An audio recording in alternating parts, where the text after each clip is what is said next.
Voilà, on va ouvrir la parole de Dieu dans l'épître de Paul aux Colossiens. On fera plusieurs lectures au cours de cette épître, on fera même un survol de cette épître.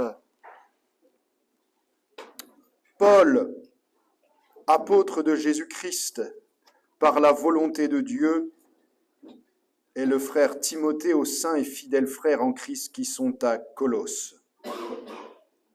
Ensuite, à partir du verset 6, chapitre 1er, il, c'est-à-dire l'Évangile, il est au milieu de vous et dans le monde entier, il porte des fruits et il va grandissant, comme c'est aussi le cas parmi vous depuis le jour où vous avez entendu et connu la grâce de Dieu conformément à la vérité, d'après les instructions que vous avez reçues d'Épaphras, notre bien-aimé compagnon de service, qui est pour vous un fidèle ministre de Christ et qui nous a appris de quelle charité et de quel amour l'Esprit vous anime. Amen. Paul a écrit cette lettre à l'église de Colosse, de la ville de Colosse, qui se situe en Asie mineure, c'est la Turquie actuelle. Et quand il écrit cette lettre, Paul est captif, c'est un prisonnier. Et c'est en même temps que cette période de captivité qu'il va vivre, qu'il va aussi rédiger la lettre aux Éphésiens, aux chrétiens de l'église d'Éphèse.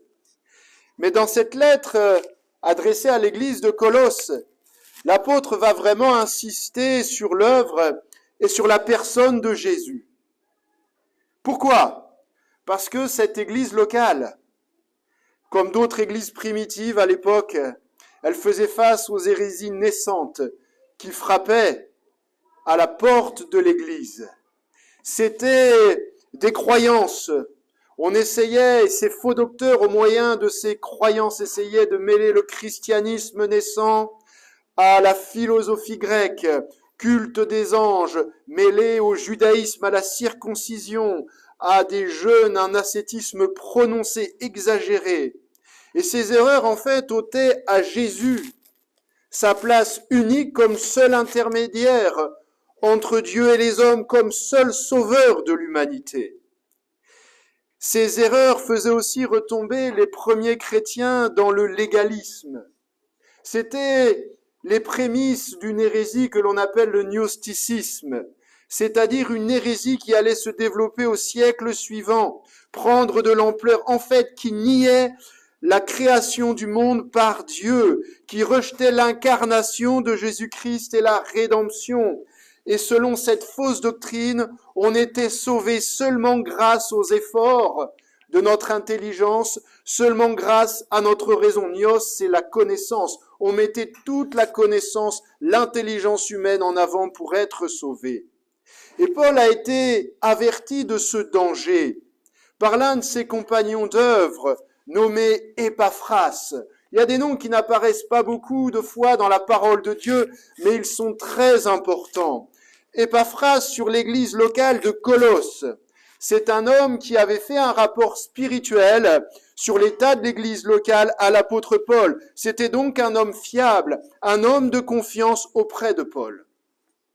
Ce qui nous interpelle, outre le fait que Paul rappelle les bases de la saine doctrine par l'œuvre, en insistant sur l'œuvre et sur la personne de Jésus-Christ, c'est qu'à plusieurs reprises dans cette lettre, il va employer et insister sur un mot qui nous est traduit en français, que nous avons lu, ministre. Ministre. À première vue, c'est un titre. Et ce frère Épaphras, Paul le qualifie de ministre. Dans notre langue française, dans notre société, le mot ministre possède une définition. C'est un agent supérieur du pouvoir exécutif, homme d'État ou femme d'État, placé à la tête d'un ministère, membre du gouvernement. Et exemple, notre ministre pour les cultes, le ministre de l'Intérieur, qui est chargé de la sécurité intérieure du pays, est aussi le ministre et responsable du bureau central des cultes. Et au regard même de la préfecture, les pasteurs, les ministères sont qualifiés comme étant des ministres du culte. Cela induit des responsabilités comme le bon ordre dans l'Église et la police des cultes. Ça, c'est les papiers de la préfecture. C'est ce que demande le ministre de l'Intérieur au préfet concernant les cultes. Il y a aussi le ministre plénipotentiaire, qui est plutôt un agent diplomatique de rang immédiatement inférieur à celui de l'ambassadeur. Alors c'est intéressant parce que dans le ministre plénipotentiaire, dans cette définition, on se rapproche plus du ministre et du ministerdon d'apôtre, d'apostolos, qui est ambassadeur de Christ, qui signifie envoyer en premier sur un champ, envoyer un délégué ambassadeur de Christ. Mais le mot ministre que l'on a lu dans notre passage, et dont il va être question par 3 fois dans l'épître aux Colossiens, en fait, il est simplement, et il vient simplement du mot diakonos. Diakonos, c'est-à-dire le même mot qui sert à traduire diacre, le serviteur, un diacre. Bien loin des prérogatives du ministre d'un gouvernement, du gouvernement français, puisque diakonos traduit un domestique, un subordonné, un messager qui est aux ordres d'un autre, d'un maître, un serviteur, bien que les ministres soient des serviteurs de l'État, sous l'autorité du président de la République. Mais ici, en fait, le mot ministre que Paul a employé, c'est une traduction qui a été amenée par la Bible en latin, la Vulgate. Mais le même mot original, c'est diakonos, c'est serviteur, avec exactement les mêmes conditions morales concernant les diacres, les diaconesses qui doivent servir dans l'Église, et dont Paul fait état dans la première épître à Timothée, chapitre 3, verset 8, où il nous est dit que les diacres, mais aussi les diaconesses, serviteurs, servantes, doivent être honnêtes, éloignés de la duplicité, de tout excès de vin, d'un gain sordide, conservant le mystère de la foi dans une conscience pure, qu'on les éprouve d'abord et qu'ils exercent ensuite leur ministère, dit Paul, s'ils sont sans reproche. Et les femmes de même doivent être honnêtes, dit-il, non médisantes, sobres, fidèles en toutes choses. Alors, quelle sorte de serviteurs, de servantes sommes-nous pour notre Maître Jésus-Christ? Parce qu'il n'y a pas un serviteur plus élevé qu'un autre, quelles que soient les charges, les responsabilités que nous avons reçues de la part de Dieu. Dans le livre des Actes, chapitre 6, nous relate dans quelles circonstances le Seigneur a donné pour la première fois des diacres à l'Église, à son Église. Jésus l'a fait au moyen des apôtres guidés par le Saint-Esprit. Les ministères dont en place à l'époque, les apôtres ne pouvaient supporter toutes les charges dans l'Église. Et ils ont élu des hommes pour servir aux tables, pour l'intendance, remplis du Saint-Esprit. Et parmi eux, Étienne, dont il était dit, c'était un homme rempli de foi, d'Esprit Saint, d'amour et de puissance. Ministère dont, diacres, anciens, diaconesses, chantres, et autres, nous sommes tous des serviteurs, des servantes. Et nous voyons bien même qu'au-delà de son apostolat, Paul se nomme lui-même un serviteur, un diakonos, un serviteur de Christ. Alors quel genre de serviteurs, de servantes sommes-nous? Êtes-vous de manière constante, outre les conditions morales que l'on a lues dans l'épître de Paul à Timothée? Eh bien, ce qui retient notre attention, c'est que la parole de Dieu nous invite à être des serviteurs, des servantes fidèles, alléluia, fidèles animés d'amour par le Saint-Esprit. L'évangile est au milieu de vous dans le monde entier. Il porte des fruits, alléluia, conformément à la vérité d'après les instructions que vous avez reçues d'Épaphras, notre bien-aimé compagnon de service, qui est pour vous un fidèle serviteur de Christ et qui nous a appris de quel amour l'Esprit Saint vous anime. Ici, Paul parle d'un fidèle serviteur. Ce qui est intéressant de voir, c'est que grâce à sa constance, sa fidélité, cet homme a développé des fruits pour l'Église. Épaphras, visiblement, avait des responsabilités importantes dans l'église de Colosse. Il communiquait les instructions, délivrait l'enseignement aux chrétiens. Il n'était pas du tout, parce qu'on a cette traduction, ça a été traduit par ministre, mais il n'était pas du tout une sorte de diacre supérieur ou de super diacre. Non. Il était très certainement le pasteur local de l'église, enseignant fidèlement la parole de Dieu, les enseignements. Et il faisait partie de l'équipe apostolique de Paul quand ils ont implanté des églises. C'était un natif de Colosse, de ce que l'on en sait d'après les historiens, les théologiens, et très logiquement, Paul s'en était servi parce qu'il avait vu qu'il avait l'évangélisation à cœur de l'endroit d'où il était. Et je crois que c'est important de prendre en compte, quand on sert dans son église locale, quel que soit le service, le contexte de l'endroit où l'on sert, l'évangélisation locale, c'est-à-dire le souci du salut des âmes qu'il y a autour de nous. Parce qu'on se fait du bien ici. Mais à l'extérieur, là même où nous servons le Seigneur, dans notre église, il y a des âmes qui se perdent. Épaphras était cet homme-là. Et le Seigneur se servait de cet homme pour le développement de l'église locale, était reconnu surtout grâce aux fruits qu'il produisait dans son église locale. Dans mon service, dans votre service, dans votre qualité de serviteur, que vous puissiez prendre toute la mesure de l'église locale, de ma localité pour Jésus-Christ.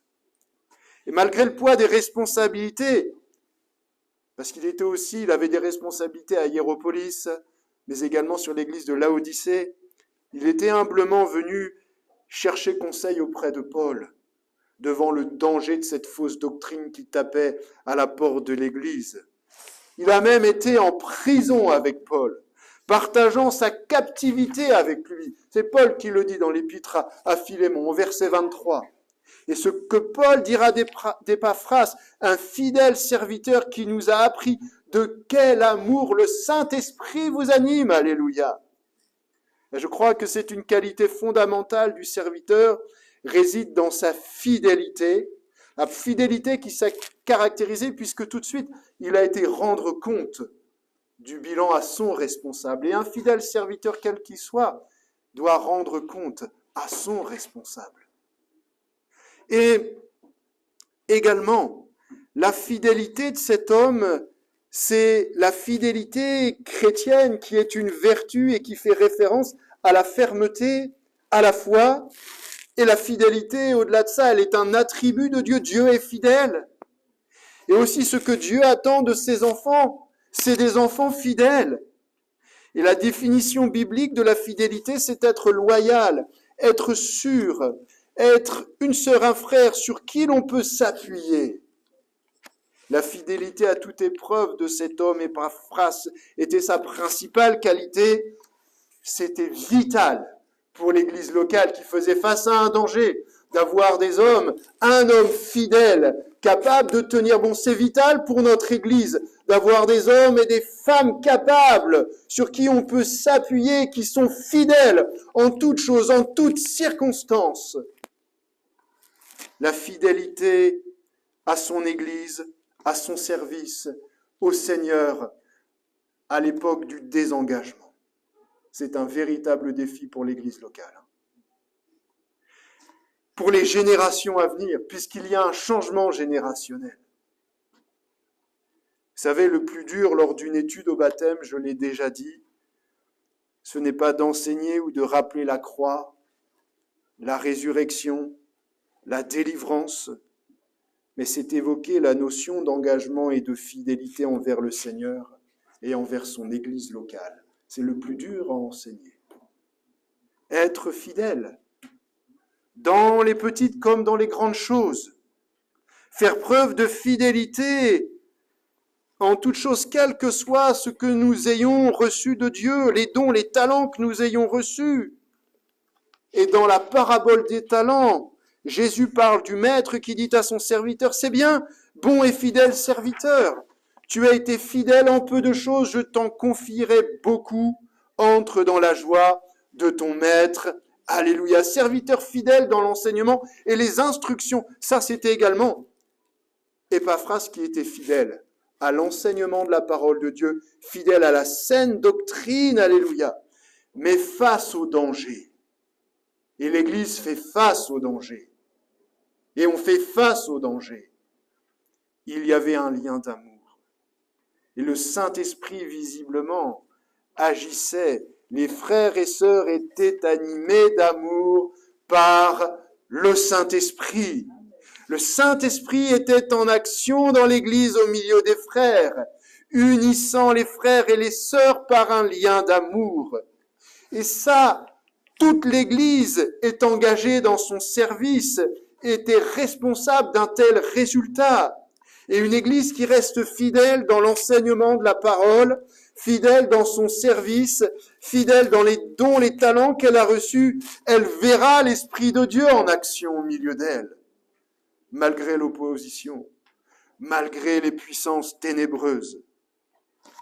Et le plus important dans votre service, dans notre vie d'Église, c'est le lien d'amour qui nous unit par le Saint-Esprit. Comme quoi, Colosse pouvait être une Église qui avait ses difficultés, qui faisait face à ses épreuves, mais qui était unie par un lien d'amour grâce au Saint-Esprit. Des chrétiens animés d'amour. Et il y avait une vie de l'esprit, une fidélité à cette vie de l'esprit. Et l'Église locale a besoin plus que jamais de fidèles serviteurs dans la vie de l'esprit. Parce que la présence du Saint-Esprit au milieu de nous, elle est indispensable. Une Église qui recevait instruction et vivait une vie de l'esprit. Et l'inquiétude légitime de ses responsables, de ceux qui servaient dans l'Église, devant les dangers qui arrivaient. Paul dit aux saints et fidèles frères en Christ qui sont à Colosse. Dans les salutations, il commence dans sa lettre, il qualifie les chrétiens comme saints et fidèles. Et il ajoute frères. Et le caractère saint et fidèle se rapporte à la relation que les frères et les sœurs avaient avec Dieu, avec leur Seigneur. Tandis que frères exprime la communion des frères, des sœurs les uns avec les autres, unis en Christ.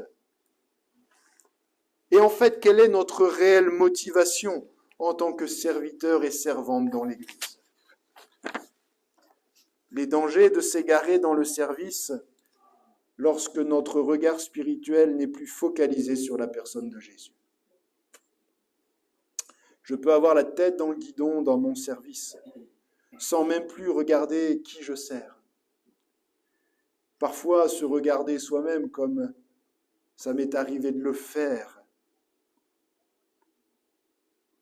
m'auto-congratuler, regarder seulement à son service, vouloir miser sur son service, sur ses propres forces dans son service, elle nous éloigne de la personne de Jésus-Christ. On sert dans l'Église, mais on ne sert plus Jésus. Ça, c'est les dangers. Outre ayant entendu également parler de leur foi. Leur foi. Les Colossiens, les chrétiens de Colosse donnaient un remarquable témoignage. Et Jésus, dans leur service, était toujours l'objet de leur foi. Leurs yeux étaient focalisés sur Jésus. Pourtant, il y avait un danger à l'extérieur. Et les faux docteurs voulaient éloigner leur regard de la personne de Christ. Veillons à ce que le Seigneur Jésus reste toujours l'objet de notre foi, l'objet de notre zèle et de notre consécration. De là découle nécessairement l'amour, car la foi est opérante par quoi? Par l'amour. Et sans amour, nous serions des serviteurs, des servantes incapables de porter du fruit dans l'Église. Nous serions des arbres sans fruit. Un serviteur fidèle.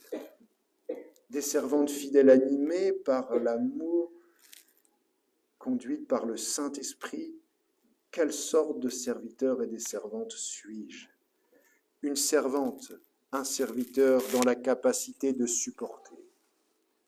Deuxièmement, les souffrances, légitimes ou injustes, en faveur de Christ et de son corps, l'Église. Au chapitre 1er de cette épître aux Colossiens, verset 24e, verset 25, Paul dit ceci: « Je me réjouis maintenant dans mes souffrances pour vous, et ce qui manque aux souffrances de Christ, je l'achève en ma chair pour son corps, qui est l'Église. C'est d'elle que j'ai été fait ministre, serviteur, diaconos, selon la charge que Dieu m'a donnée auprès de vous, afin que j'annonçasse pleinement la parole de Dieu. Une seconde responsabilité avait été confiée à l'apôtre Paul. Avait été fait serviteur de l'assemblée, le corps de Christ. Nous rappelons encore ici cette grande vérité, l'assemblée est le corps de Christ, composé, comme nous le voyons, d'hommes et de femmes, réunis sur un même pied d'égalité, avec les mêmes privilèges en Christ, alléluia. Mais qui est capable de dire « Je me réjouis dans mes souffrances » C'est fort ce que dit l'apôtre. « Je me réjouis dans mes souffrances ». Que veut dire Paul ? N'oublions pas qu'il est dans une position de prisonnier.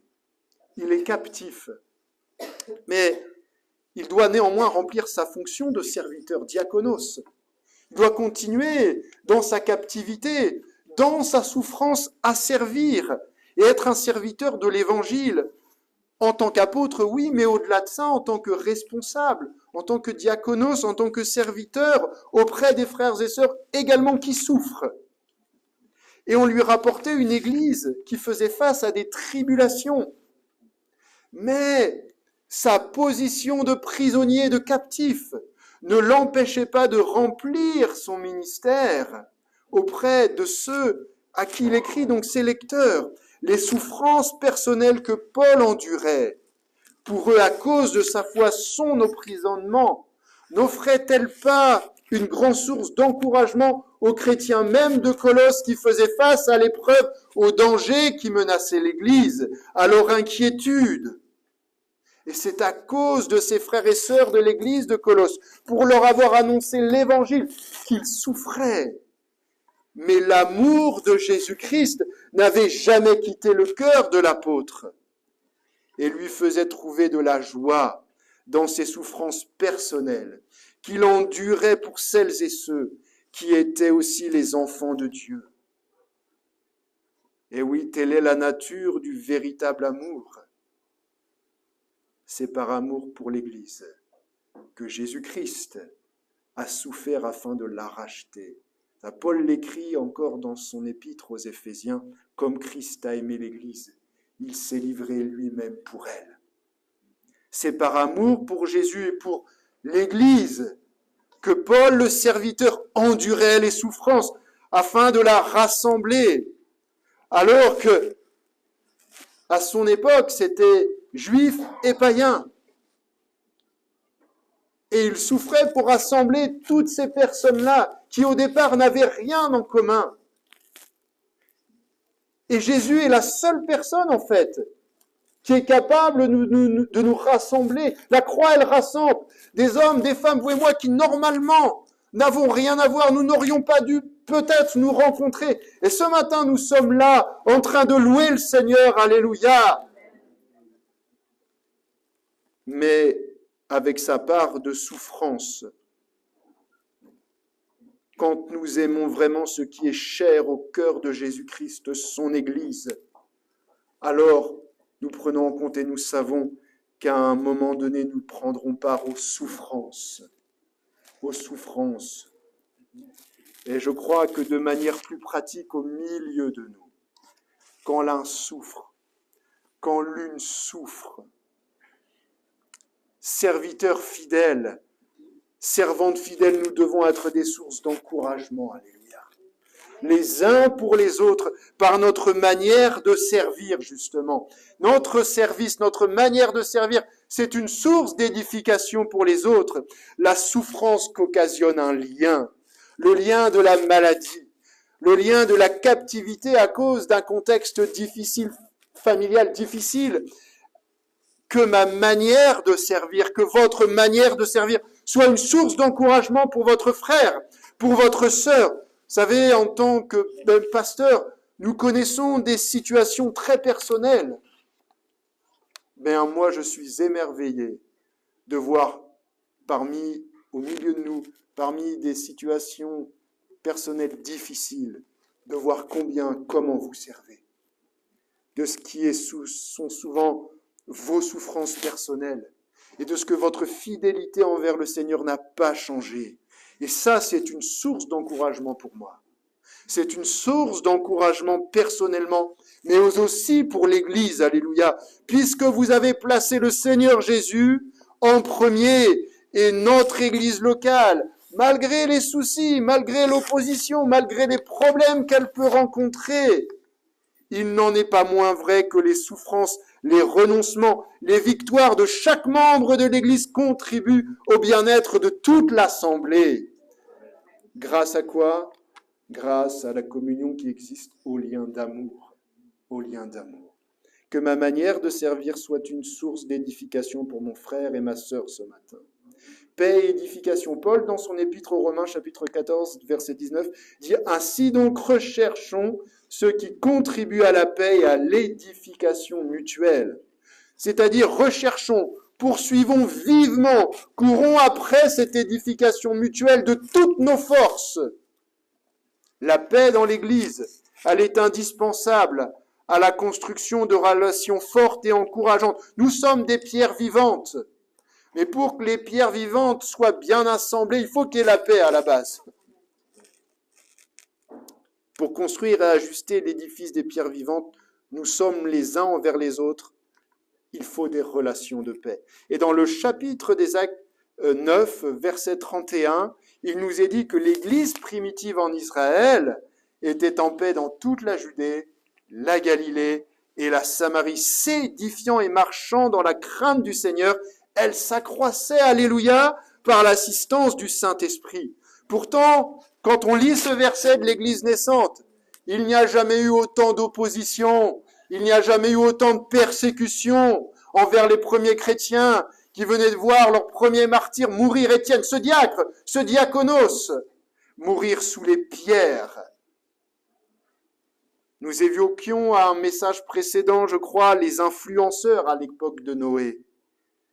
Mais que mon frère et ma sœur, nous soyons entre nous mutuellement des édificateurs les uns pour les autres dans ce temps difficile. Serviteurs fidèles animés d'amour par le Saint-Esprit, également des serviteurs capables de supporter les souffrances. Dieu nous exhorte à être également des serviteurs, justement, de l'entraide, des serviteurs dans l'entraide. Chapitre 4 de cette même épître aux Colossiens, il est fait mention d'un autre homme, Tychique, le bien-aimé frère et le fidèle serviteur, dit Paul, mon compagnon d'œuvre, de service dans le Seigneur, vous communiquera tout ce qui me concerne. Je l'envoie exprès chez vous pour qu'il vous donne de mes nouvelles et qu'ainsi il vous encourage, il vous console. Il n'y a pas à ce moment-là que Tychique. Je l'ai cité pourquoi ? Paul va énumérer en fait tous ses compagnons d'œuvre fidèles dans le travail du royaume de Dieu. Et cet autre frère était pour l'apôtre un frère bien-aimé. Son dévouement se manifestait en ce qu'il servait fidèlement Paul comme servant Jésus. Ceux qui se consacrent dans leur service au témoignage de l'évangile, de la bonne nouvelle, sont de véritables associés. Pourtant, dans l'Église, c'est vrai, il y en a qui ont tel service à tel moment de la semaine, d'autres qui ont un service à d'autres moments de la semaine et qui ne se croisent très peu. Et dans tel département, on ne sait pas forcément les souffrances, peut-être les combats d'un autre département. Mais vous êtes de véritables associés. Vous possédez un seul Seigneur.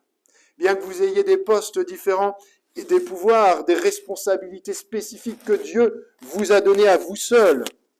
Mais dans compagnon d'œuvre, de service, il y a compagnon de l'œuvre de Dieu, il y a compagnon de service, il y a compagnon des joies, des réussites et des souffrances. Et dans l'épître à son disciple Timothée, Paul exhortait Timothée à souffrir avec lui comme un bon soldat de Jésus-Christ. Suis-je capable de m'associer à la souffrance de mon frère, de m'associer ce matin à la souffrance de ma sœur? parce qu'il est alors réconfortant quand on traverse l'épreuve, la difficulté de pouvoir s'appuyer sur de véritables serviteurs diaconos de Christ, capables de souffrir avec nous. Capables de souffrir avec nous. Et même les circonstances de notre vie, même si elles ne sont pas faciles, ne doivent pas venir affecter d'aucune manière la relation spirituelle parmi les chrétiens. Tous participent aux mêmes privilèges et ont droit aux mêmes considérations. Paul saluera des hommes pour certains compagnons de sa captivité. Vous vous rendez compte qu'il y a des personnes qui ont été partagées la captivité de Paul un temps. Et Paul finira cette lettre comme ceci: souvenez-vous de mes liens. Ici, l'apôtre ne cache pas qu'il avait besoin lui-même de secours, de soutien spirituel. Dans l'Église, les responsables, les diacres ont besoin de soutien spirituel. Les diaconesses ont besoin de soutien spirituel. Peut-être que dans votre département, les monitrices, la louange, la technique, l'équipe de ménage, le responsable a besoin d'un soutien spirituel. Prions pour nos responsables. Prions dans nos départements. Parce qu'un responsable peut être captif d'une situation. Je ne parle pas de la captivité liée au péché, mais d'un lien qui rend captif, comme Paul était captif dans sa prison, d'une situation personnelle. Paul ne dit pas « souvenez-vous de mon apostolat », souvenez-vous de la grandeur de mon ministère, souvenez-vous de mes responsabilités. Il dit « souvenez-vous de mes liens ». Souvenez-vous de mes liens, de la difficulté que moi, Paul, je traverse, du temps d'épreuve que je traverse. Vous savez, le mercredi soir, mes frères et sœurs, nos listes de prières, elles sont longues. Alors nous effaçons des prénoms et des sujets, et gloire à Dieu grâce aux exaucements. Mais nous en rajoutons dès qu'il y a un besoin. Et on peut me reprocher de faire de longues listes. Mais nous ne devons oublier personne. Personne au milieu de nous. Le choix de l'envoi de ce frère Tychique avait un autre but. Je l'ai envoyé vers vous exprès, dit Paul. Il y avait là une raison sérieuse.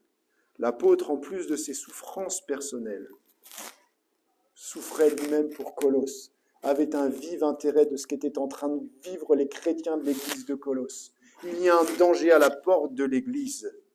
Bien, je vais t'envoyer un fidèle serviteur, un homme en qui tu peux avoir confiance dans le Seigneur, capable de les soutenir, capable de les encourager. Le mot encourager, c'est le même mot que consoler dans la parole de Dieu, dans les épîtres de Paul.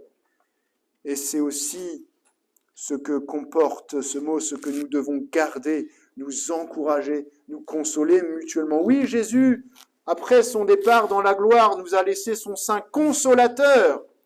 Comme je le disais, qui n'est pas que là pour nous sécher les larmes, mais principalement pour nous encourager, alléluia, dans la souffrance, au milieu des épreuves, capable entre nous de nous relever. Imaginez, c'est ce que nous vivons dans une société individualiste. L'individualisme ne doit absolument pas gagner l'Église. Absolument pas. Nous devons rejeter cette attitude du monde. Parce qu'au contraire, nous offrons quelque chose d'autre que l'individualisme, c'est-à-dire capable de s'encourager, capable de se relever mutuellement, capable de se soutenir. Vous savez, le monde, il est paré de bonnes intentions. Quand j'ai eu mon lot d'épreuves, fut un temps, j'ai reçu des paroles. Il y avait, oui, peut-être de la sincérité. Je disais merci pour vos encouragements. Il me disait, Maxime, on pense à toi. Plein d'ondes positives. Ça veut rien dire, ça. Non, mais les ondes positives, ça veut rien dire. Arrêtez. Remarquez que dans notre détresse, parfois, les hommes et les femmes du monde ne savent même plus quoi dire pour nous consoler.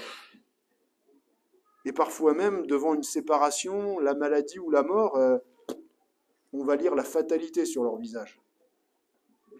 Mais le véritable diaconos, il est capable de nous encourager, de nous consoler, quand nous sommes dans l'épreuve. Et surtout, il ne laisse pas la fatalité. Il ne laisse pas l'individualisme du monde gagner l'Église. Aujourd'hui, ce matin, peut-être vous souffrez. Et je vais terminer là-dessus. Peut-être qu'il y a, l'apôtre dit, plein d'humilité, souvenez-vous de mes liens. Il finit comme ça va être souvenez-vous de mes liens. Peut-être que ce matin, il y a un lien. Ce n'est pas forcément le lien du péché, mais il y a un lien qui vous fait souffrir. Il y a quelque chose qui vous a rendu captif, qui a rendu votre cœur captif. Et peut-être ça a fait laisser la place au doute, à une sorte d'angoisse. Mais j'ai envie de vous dire, mon frère, ma sœur, regarde autour de toi, ton autre frère, ton autre sœur, le fidèle serviteur, la fidèle servante qu'elle est dans l'Église, est capable de prier pour toi. Elle est capable de te consoler. Il est capable de te relever par son témoignage, par sa manière de servir. Ton compagnon d'œuvre dans le service, c'est aussi ton compagnon de souffrance. Jésus a affronté la solitude. Le chemin de la solitude a commencé à Gethsémane. Jusqu'à sa mort sur la croix, où l'une de ses dernières paroles, c'était la 4e, c'était laquelle ? Mon Dieu, pourquoi m'as-tu abandonné ? Le cri d'angoisse de Jésus alors qu'il est en train de porter le poids du péché de l'humanité. Et que Dieu a détourné son regard de lui, Jésus est seul. Alors que nous sommes parfois en train d'abandonner Dieu et de lui tourner le dos. Jésus désire nous rappeler ce matin que nous ne sommes pas seuls, que la solitude, il l'a vaincue à la croix du Calvaire, afin que vous ne soyez plus seuls ce matin dans votre souffrance. Alors ce matin, au travers de ce que Dieu attend de nous comme de serviteurs et de servantes, fidèles, animés par un lien d'amour grâce à l'Esprit de Dieu, capables de souffrir tout en étant dans l'entraide mutuelle, on va courber nos fronts, on va prier. Et s'il y a des personnes qui ont besoin de la grâce de Dieu, qui sont comme emprisonnés, qui sont comme captifs de quelque chose, alors ils peuvent se lever et on va prier tous ensemble, parce que c'est ensemble, je crois véritablement à la prière de l'Église agissante.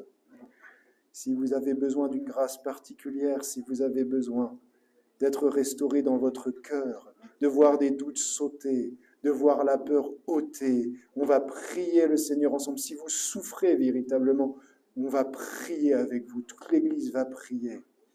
Notre Père, merci parce que tu nous rappelles ce matin qu'au travers de ta parole, nous pouvons compter les uns sur les autres. Te servons tout d'abord, Seigneur Jésus-Christ. Et nous voulons, Seigneur, comme nous le rappelle ta parole, être des fidèles serviteurs.